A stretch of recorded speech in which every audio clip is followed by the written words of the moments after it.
살아계신 우리 구주 예수님 이름으로 기도드립니다. 아멘. 함께 인사하도록 하겠습니다. 예수 부활하셨습니다. 예수님 부활하셨습니다. 나도 부활합니다. 나도 부활합니다. 우리 모두 부활합니다. 오늘은 이 부활절입니다. 이 부활절의 의미에 대해서 사도 바울이 오늘 고린도전서 15장 말씀에서 말씀을 했습니다.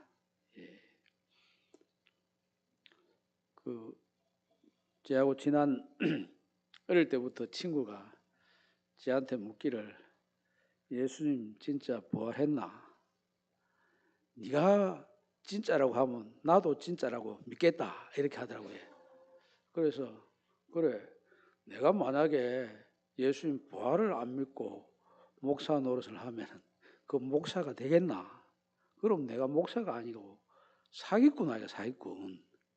네 나를 사기꾼으로 생각하나? 그러니까 아니다 믿겠다 이렇게 하더라고요. 그래서 이 부활을 그래도 사람들이 참 받아들이기 힘든 것이구나 이런 생각을 합니다. 이제 성도들은 이 부활이 우리 신앙의 기초가 됩니다. 사도 바울이 이야기한 것처럼 만약에 부활이 없다면, 우리의 부활이 없다면, 예수님의 부활이 아닙니다. 우리가 예수님처럼 부활하는 것이 없다면 우리 믿음은 헛거다. 우리가 예수 믿어라, 예수 믿어라, 두나미 전도 활동하는 이런 것도 전부 다 헛것이다.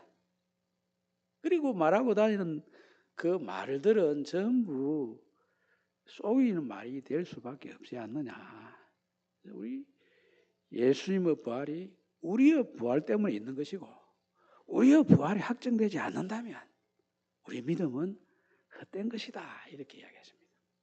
우리의 부활이 정말 중요합니다. 부활에 대한 신앙. 예수님은 우리 부활이 필요하지 않다면 이 땅에 오실 필요가 없습니다. 예수님은 하나님이신데 그냥 보좌 우편에 계속 계시면 되지. 굳이 이 땅에 오셔가지고 십자가 달리시고 십자가 달리셨다가 다시 하나님께서 부활해 주신 그 모습을 보여줄 필요가 없습니다. 그 모든 것은 이 땅에 오신 것도 우리를 위한 것이고 십자가에 달리신 것도 우리를 위해서 십자가에 달리신 것이고 또 부활하신 것도 역시 우리의 부활을 위해서 예수님께서 부활하신 것입니다. 우리의 부활은 그러면 어떤 모습이냐? 오늘 주신 말씀에 보면 형제들아 내가 이것을 말하노니 혈과 육은 하나님의 나라를 이어받을 수 없고 지금 우리 육신의 그 혈통을 가지고는 혈육을 가지고는 우리가 가지고 있는 이 육체를 가지고는 하나님의 나라를 이어받을 수가 없다는 겁니다. 그러면 하나님의 나라를 이어받을 수 있는 영이 더해져야 된다는 거예요. 혈과 육과 영이 더해져야 하나님의 나라를 이어받을 수 있는 그런 형체를 우리가 가질 수 있다는 겁니다. 우리가 부활이 분명히 이루어져야 우리의 부활이 이루어져야 하나님의 나라를 상속할 수 있는 그런 존재가 된다는 겁니다. 그럼 우리의 부활은 어떤 부활일까? 사람들이 마음대로 추리하거나 추측하거나 짐작해서 이야기하면 자칫 잘못하면 이단이 될 수 있습니다. 그래서 성경 말씀에 있는 그 내용을 가지고 이 부활에 대한 우리의 부활이 어떤 모습일까 하는 것에 대한 이야기는 구체적으로 나와 있지 않기 때문에 딱 성경에서 어느 정도 이야기하는 그 수준까지만 우리가 이해를 하고 더 이상 강하게 이야기를 하면 별로 좋은 현상이 안 나타납니다. 신앙은 분수가 있어야지 분수를 넘어서 가지고 행동을 한다든지 말을 한다든지 함부로 대단한 걸 선전한다든지 그거 위험합니다. 딱 우리가 조금 사람들이 이해를 못한다고 우리를 무시하더라고 한다고 하더라도 성경에서 딱 말하는 수준까지만 이야기하고 그 이상은 주제넘게 이야기하지 않는 것이 바른 신앙입니다. 성경에서 어느 정도 이야기하느냐. 우리 예수님께서 너희가 내를 본 그대로 오시리라 성천하실 때 말씀하셨고, 그 예수님의 그 모습이 우리의 모습일 것이다 정도까지만 우리가 이해할 수 있습니다. 예수님은 어떤 모습이었느냐 하면, 부활하기 전에 예수님하고 부활하신 예수님하고는 좀 다른 면이 있습니다. 그대로 죽음에서 살아나신 모습은 똑같습니다. 그런데 예수님께서 제자들이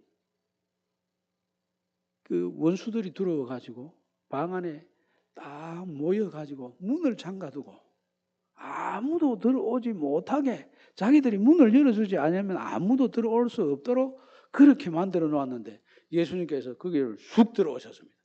부활하신 예수님께서. 이것은 우리로서는 이해가 안 됩니다. 그런데 실제로 그렇게 하셨다고 요한복음에 분명히 기록이 되어 있습니다. 우리의 모습은 예수님처럼 육체는 그대로 다 가지고 있는데, 육체를 가지고 있음에도 불구하고 이 시간과 공간을 뛰어넘어서 활동할 수 있는 이런 영체를 가지고 있어요. 이거를 우리는 육체라고도 할 수 없고 영이라고도 할 수 없습니다. 영은 육체가 없지 않습니까? 영반이라고 하면 그 영과 육체가 같이 이렇게 무언가 있는 그런 예수님의 어떤 형상을 갖춘 그런 모습일 것이다. 그렇게 해서 우리가 하나님을 만날 만한 그런 그 모든 것을 갖추고 하나님을 만나야 될 거 아닙니까? 그리고 하나님을 만날 수 있을 그런 이 영육을 가진 그런 존재라고 우리가 변화될 것이다. 이건 틀림없는 일 아닙니까? 우리가 하나님을 못 만난다면, 하나님을 만날 수 없다면 우리 신앙은 헛일 아닙니까? 우리는 꼭 이 세상에 사는 동안도 늘 하나님 모시고 하나님을 만나고 살아야 되지만, 우리 육신의 죽음이 있은 이후에도 다음 세계에 있어서도 영원토록 하나님과 함께, 우리 예수님과 함께 왕노릇하는 그런 모습을 가져야 그게 우리가 진짜 하나님의 나라에 속한 사람이고 하나님의 나라를 상속한 그런 그 모습입니다. 바로 그와 같은 것이 우리가 변화될, 썩지 아니할 우리의 모습이고, 그 모습에 대한 신앙을 가지는 것이 참된 이 부활신앙이다 할 수 있습니다. 그러면 이 부활신앙을 가진 사람은 그럼 어떻게 살아야 되느냐? 여기 말씀해 보면 이 우리 주 예수 그리스도로 말미암아 우리에게 승리를 주시는 하나님께 감사하노니. 이 승리는 사망에 대한 승리입니다. 사망은 어떤 분이 표현하기로 깡패와 같다. 깡패와 같이. 갑자기 나타나가지고 우리를 협박하고 위협한다. 어떤 문제가 우리 앞에 부딪히면 죽으면 어떻게 하나. 이렇게 해가 겁을 먹는다는 겁니다. 어떤 큰 일을 맞닥뜨리게 되면 실패하면 어떻게 하나. 이 불안과 두려움을 갖도록 만드는 거예요. 그래서 이 사망은 깡패처럼 우리에게 갑자기 나타나서 우리가 가지고 있는 그 중요한 것을 확 뺏어가려고 한다. 그런데 이것에 대해서 승리한 것이 뭐냐면 부활입니다. 부활에 대한 신앙, 부활은 분명한 승리입니다. 이 부활은 이제 나사로가 다시 살아났다든지, 혹은 엘리야나 엘리사가 다시 사람을 살려냈다든지, 바울이나 혹은 이 베드로가 예수님께서 사람을 다시 살려낸 그것하고는 좀 다릅니다. 그런 것은 부활이라고 표현하지 않고 소생했다 이렇게 표현하는 것이 맞을 겁니다. 잠깐 다시 살아났다가 또 죽었습니다. 나사로가 지금까지 영원토록 있습니까? 육체가 이미 죽은 상태에 있지 않습니까? 그리고 야레오 딸도 역시 다시 살아났지만 언젠가 죽었을 겁니다. 유두고가 죽었다 살아났지만은 그 바울이 살려낸 유두고가 지금 살아 있습니까? 물론 그가 신앙을 가졌다면 하늘 나라에서는 그 영혼이 살아있다 하겠지만은 영원토록 살아있는 존재가 아니기 때문에 부활했다고 이렇게 표현하지 않습니다. 이제는 다시 잠깐 소생했다. 그런데 그런 그 소생한 그것도 사람들에게 큰 충격을 줬습니다. 아, 우리 예수님께서 나사로를 살려냈을 때 그때 이 유대의 예루살렘에 기득권을 가지고 있던 그 대제사장과 서기관들은 깜짝 놀라가지고 빨리 예수님을 죽여야 되겠다. 예. 그때 큰 자극을 받았습니다. 자극을 받았는데 어떻게 자극을 받았냐면 예수님을 빨리 죽여야 되겠다 이런 생각을 했다. 그러니까 이 사람들을 다시 살려낸 이 소생하게 하는 이것만 봐도 아, 저분은 하나님이시구나. 사람이 아니구나. 그것을 보여줬습니다. 그런데 예수님 자신이 부활하시고 그 부활하신 모습을 우리에게 선물을 하신다는 것은 얼마나 대단한 것입니까? 그것을 우리가 믿음으로 딱 가지고 우리는 부활합니다. 이 확신을 가지고 있으면 사망을 이깁니다. 이 고린도전서를 기록한 사도 바울이 사망을 이긴 사람입니다. 그가 40의 감암매를 5번 맞았고 이렇게 보면 사람이 40대를 맞으면 죽는다고 합니다. 죽는다고. 그런데 왜 한 대를 줄이냐 하면 40의 감암매를 맞는 것은 유대인들은 사람이라는 것은 실수를 할 수 있다. 특히 태장을 가지고 두드러 펼 때 이게 실수를 할 수 있으니까 사람은 실수를 감안해가지고 40대가 한계인데 실수한 것을 생각해가지고 39대만 때리자. 이래가 39대입니다. 그런 것을 여러 번 맞았고 강도 위험, 도적의 위험 이런 것들을 많이 겪었습니다. 빌립보 감옥에 들어갔을 때 그 내용이 아주 사도행전에 상세하게 기록이 되어 있는데 그때 보면 이 대역 장군들이 주로 많이 사는 곳이 빌립보 도시였습니다. 근데 그곳에 있는 사람들은 자기들이 로마의 군인이었다고 하는 것에 대한 이 자부심이 대단했습니다. 근데 그 사람들이 자부심은 대단한데 귀신 들린 한 여종을 두고 여러 사람이 이 주식 회사를 차려가지고 서로 주식을 분담해서 주인이 되듯이 그 여종 하나에게 여러 사람이 붙어서 이 여종이 귀신 들려서 점치는 걸 가지고 돈벌이를 했습니다. 그런데 거기에서 여종에게서 귀신을 쫓아내 줬습니다. 여종의 입장에서 보면 새 생명 아닙니까? 새로운 삶이 열렸습니다. 그런데 이용해 먹던 그 사람들의 입장에서 보면 손해가 막심합니다. 손해가. 뭐 막심한지 어쩐지는 모르지만 하여튼 큰 손해를 봤습니다. 그러니까 이 손해를 본 사람들이 이 사람들이 말이지. 바울과 이 신라가 우리도 로마 사람인 우리들도 우리가 로마 대역 장군들인데 로마에서 온갖 일을 다 하겠건데 우리도 모르는 신을 전해가지고 지금 세상을 어지럽힌다. 이 또 예수님 중인 사람들이나 이 빌라도나 지금 여기 대역 장군들이 말하는 거나 비슷하지 않습니까? 그래가지고 바울과 신라는 옷을 벗겨가지고 두들겨 패가지고 감옥에 넣었습니다. 근데 바울은 로마 시민 아닙니까? 그런데도 아무런 대항을 안 했습니다. 나는 로마 시민이다. 로마 시민으로서 당연하게 재판을 받아야 매를 때리든지 아니면 재판을 받아야 감옥에 들어가게 하든지 이렇게 되는 것이 재판도 받지 않고 매부터 두들겨 패고 감옥에 넣는 이것은 부당한 것이다 이야기하면 큰일 날 일입니다. 그런데 바울은 전혀 그런 것에 대해서 조금도 기회치를 아니하고 자기 권리를 사용해서 내가 육신적으로 안전을 도모해야 되겠다. 이거 전혀 없었습니다. 오로지 예수 그리스도의 복음을 전파해야 되겠다. 거기에만 초점이 있어요.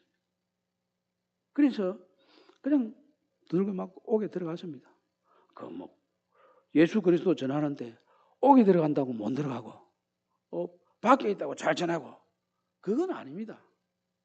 옥에 있으면 더 예수님을 잘 전할 수도 있고 또 밖에 있어서 더 예수 전하는 게 어려운 일이 있을 수도 있고 오히려 이렇게 어렵고 힘든 일을 겪음으로 말미암아 예수님을 전할 수 있는 더 좋은 기회가 생길 수 있다.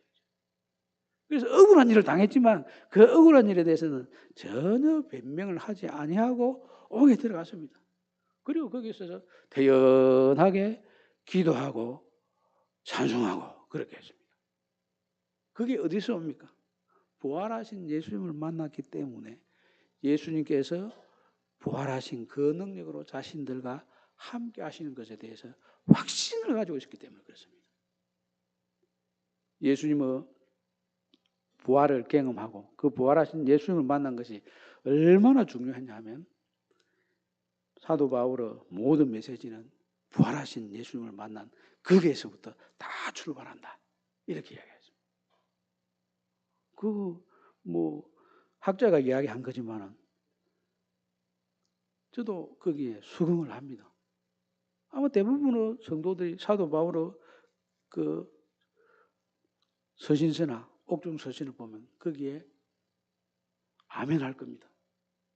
근데 그것이 바울에게 있었기 때문에 옥에 갇혀서도 억울해서 벌벌 뜬다든지 뭐 어떻게 될까 하고 불안해한다든지 이게 전혀 없습니다. 사망 근세를 정복했어요.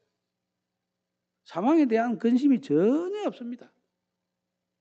그리고 찬송하고 기도하고 이랬더니 그 간수가 책임 있는 간수가 회개하고 그리고 그 집안이 다 예수를 믿게 됐지 않습니까?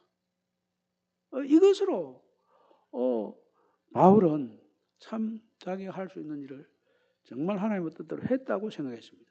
그런데 그 이후에 떠날 때 이제 바울이 이 빌립보 교회를 지키고 보호하기 위해서 자신이 로마 시민이라는 사실을 드러냈습니다. 그리고 책임자를 불러내가지고 사과를 딱 받았습니다. 그것은 이 빌립보 교회 성도들을 보호하기 위해서 그렇습니다. 자기를 위해서는 뭐 전혀 이 권한을 사용하지 않았는데 자기의 주어진 권리를 가지고 어떻게 하든지 주님의 양들을 돌아보기 위해서는 아낌없이 그것을 사용했습니다. 그와 같은 그 지혜와 이 섬김이 어디서 나오느냐? 예수 그리스도의 부활이 나의 부활이다. 우리의 부활이다. 성도의 부활이다. 이것에 대한 확신이 있었기 때문에 조금도 사망에 대한 두려움이 없고 햄빵에 대한 두려움이 없고 죽으면 어떻게 하나 이거 없이 복음을 전할 수 있었습니다.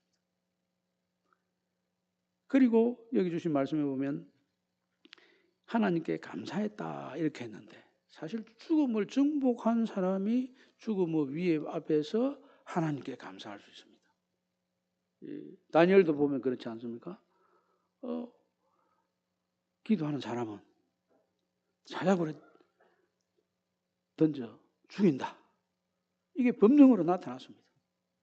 그리고 그건 법으로 정해졌기 때문에 그것도 성경 말씀에 보면 변개할 수 없는 법이라 이렇게 되어 있습니다. 바꿀 수 없는 그런 법으로 만들었어요.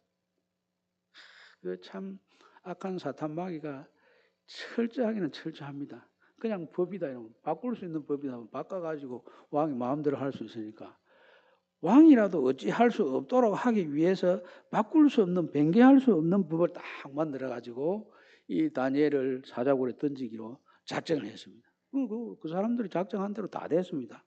우리 예수님 십자가 달리실 때도 예수님 십자가 죽이고자 하는 사람들 의도대로 다 됐습니다. 마찬가지로 다니엘도 사자굴에 던져 넣기로 작정한 그 사람들 의도대로 다 됐습니다. 그게 다 그 사람들 의도대로 되어 가는데도 다니엘은 전혀 두려움이 없습니다.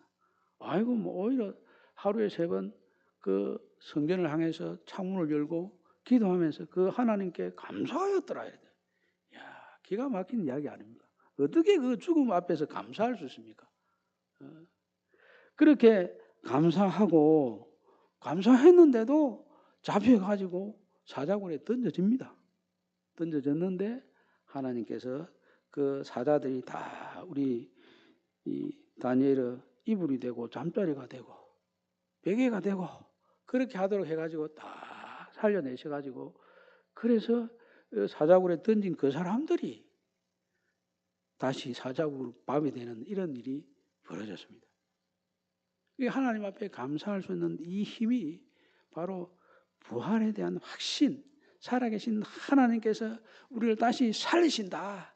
죽은 자도 살리시고 없는 것도 있는 것 같이 불러내시는 우리 하나님이시다 하는 것에 대한 확신이 있으면 우리 속에 세상이 주지 못하는 정말 하늘에서 내려오는 참 평안이 잘립니다. 그 평안으로 우리 자신을 지키고 우리 이웃을 지키고 교회를 지키고 그 평안이 있는 그 사람이 다음 세대를 지켜낼 수 있습니다. 그리고 그런 사람들은 어떻게 해야 되느냐? 58절 말씀해 보면 그러므로 내 사랑 형제들아 견실하며 흔들리지 말고 항상 주의 일에 더 힘쓰는 자들이 되라. 이래 가지고 주의 일을 해야 된다는 거죠. 이 로마서 말씀해 보면 이 피조물들도 탄식하면서 하나님의 아들들이 다시 살아나는 것을 기다리고 있다는 거예요. 하나님의 아들들이 부활신앙으로 딱 무장해가지고 확실하게 그 부활신앙이 성취되는 그 때를 피조물들도 기다리고 있다. 피조물들, 하나님의 아들들이 정말 이 부활에 약속하신 그 모습대로 부활해서 통치하게 될 그때 지금 자신들이 왜 이유도 모르고 탄식당하고 있는 이 일들에서부터 이런 모습에서부터 해방이 된다는 겁니다. 피조물들의 해방은 부활신앙이 예수 믿는 사람들이 부활신앙이 완성이 돼야 피조물들의 탄식도 끝이 난다. 그리고 부활신앙을 가지고 있는 이 사람들이 부활신앙으로 살아가는 그것을 성령께서 말할 수 없는 탄식으로 하나님의 뜻대로 우리를 위하여 간구하신다. 그냥 아무나 그런 게 아니고 부활신앙을 가지고 있는 이 사람들이 부활신앙을 가지고 믿음으로 살아가는 그것을 위해서 성령께서도 말할 수 없는 탄식으로 하나님의 뜻대로 간구를 한다. 이렇게 하게 되습니다. 우리가 성령의 역사하심을 따라서 성령께서 누구를 위하여 간구하시냐? 부활신앙을 가지고 있는 사람. 예수님께서도 우리를 대신해서 하나님 보좌 우편에서 부활신앙을 가지고 그 신앙을 굳게 지키고 있는 그 사람들을 위해서 예수님께서도 친히 간구를 하고 계시다. 그런 사람들이 예수님께서 기도해 주시고 성령께서 탄식함으로 하나님의 뜻대로 살아가도록 이끌어주는 이 사람들이 그 기도 바탕 위에서 흔들림 없이 딱 주의 일에 힘쓸 때 그게 제대로 된 그 주의 일이 되지 않겠습니까? 우리가 주의 뜻을 행한다고 해도 뭐 제대로 주의 뜻을 알고 행하는데 한계가 있지 않겠습니까? 그런데 우리는 부족하지만 성령께서 말할 수 없는 탄식으로 기도해 주시고 또 우리 예수님께서 친히 우리를 위해서 간구해 주시고 그 바탕 위에서 주의 일을 해나갈 때 그게 정말 진정한 하나님의 일로 이루어져 가지 않겠습니까? 우리가 우리 마음대로 하나님 나라를 이루어갈 수 없습니다. 하나님이 주관하셔야 하나님의 나라가 되는 것이고 하나님의 뜻이 세워져야 이게 하나님의 나라가 되는 것 아닙니까? 그래서 이 세상에서 제일 소중한 사람은 하나님의 뜻을 품고 하나님께서 성령으로 탄식하여 기도하게 하시고 우리 예수님께서 친히 간구하는 그 사람들이 하나님의 뜻을 받들어 해나가는 이 사람들이 정말 이 시대에 제일 중요한 사람들.